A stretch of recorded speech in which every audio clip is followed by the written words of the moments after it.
Hello नमस्कार, आप सभी का स्वागत है हमारे यूट्यूब चैनल पर। आज हम इस वीडियो में बात करेंगे कि दक्षिण पश्चिम मानसून की उत्पत्ति किस प्रकार से होती है और जेड स्ट्रीम और तिब्बत के पठार के साथ ही भारतीय मरुस्थल जो है वो दक्षिण पश्चिम मानसून से किस प्रकार से इनका कनेक्शन आपस में देखने को मिलता है। तो सबसे पहले जो है हम बात करेंगे जेड स्ट्रीम के बारे में। जेट स्ट्रीम होता क्या है? जेट स्ट्रीम जो यानी कि धरातल से काफ़ी ऊपर यानी कि एटमॉस्फेयर में जो है वो हवा का एक लेयर देखने को मिलता है, जिनकी स्पीड जो है वो काफ़ी ज़्यादा देखने को मिलती है, यानी कि 120 से लेकर के 150 किलोमीटर प्रति घंटे की स्पीड से जो है हवाएं चलती है। और ये हवाएं जो है वो पश्चिम से पूर्व की ओर चलती हुई देखने को मिलती है। तो कुछ इस प्रकार से जो है वो पूरे ग्लोब के अंतर्गत है जो है वो जेट स्ट्रीम देखने को मिलती है, जो कि पहली जेट स्ट्रीम जो है वो पोलर जेट स्ट्रीम के नाम से जानी जाती है।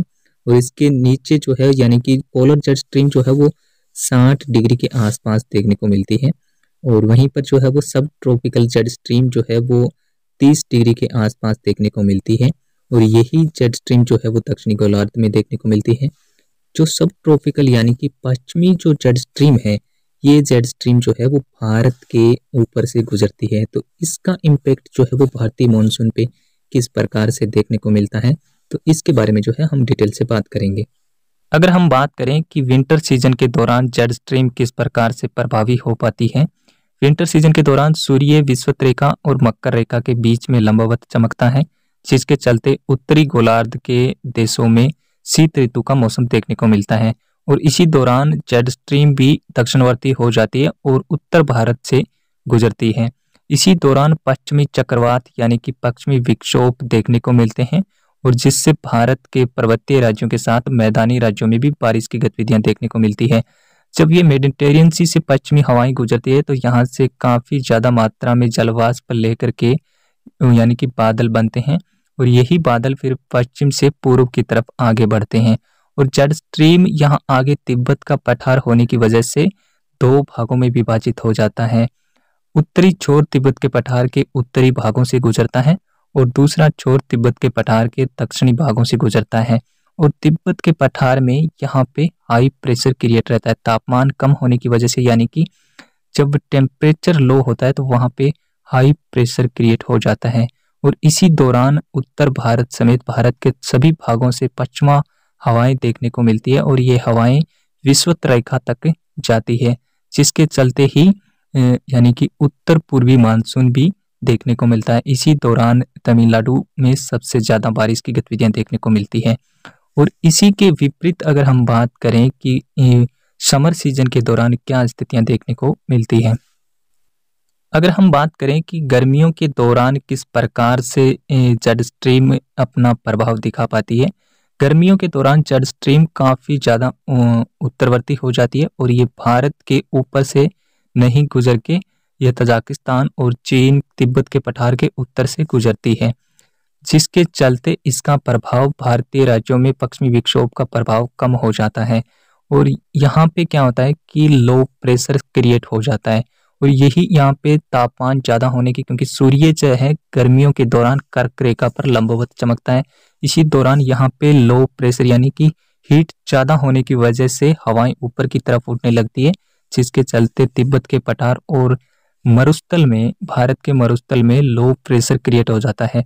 और ये हवाएं जब ऊपर की तरफ उठती है तो ऊपर की तरफ उठने के बाद ये पूर्वी जेट जो यानी कि ईस्टर्ली जो जेट स्ट्रीम है वो मेडागास्कर के आसपास, ये हवाएं धीरे धीरे मेडागास्कर के आसपास काफी तेजी से नीचे की तरफ उतरती है, और यहाँ पे हाई प्रेशर बन जाता है। और यही हवाएं फिर वापस से दक्षिण पश्चिम से उत्तर पूर्व की तरफ आगे बढ़ती है, और यही दक्षिण पश्चिम मानसून कहलाता है।